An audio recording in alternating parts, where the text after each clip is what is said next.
Hello बच्चों, let's read the given question. The question says a dimensionless quantity.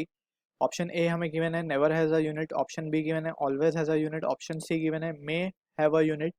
Option D given है does not exist.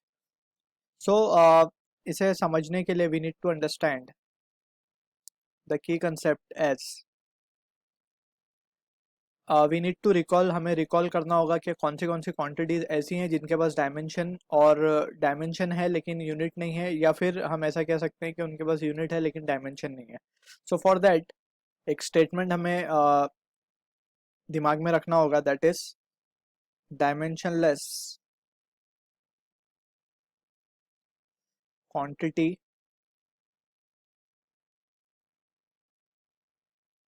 Can have unit but unitless quantity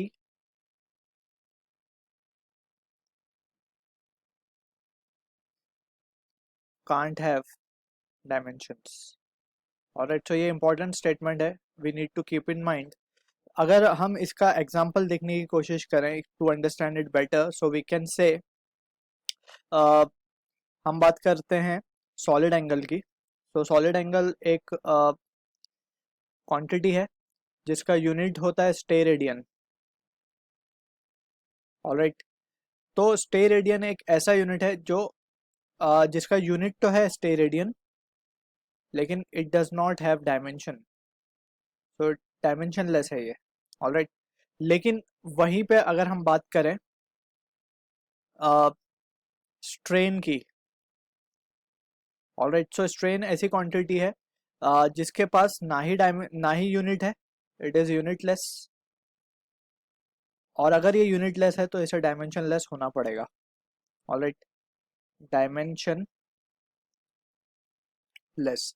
so from here हम कह सकते हैं कि unit है तो dimension हो या ना हो दैट इज नॉट कंपलसरी, लेकिन अगर यूनिटलेस है तो compulsorily it will be dimensionless. So यहाँ पे अब अगर हम देखें तो डायमेंशनलेस क्वांटिटी में हैव अ यूनिट, जैसे हमने ये केस को देखा, इसके पास यूनिट हो सकती है.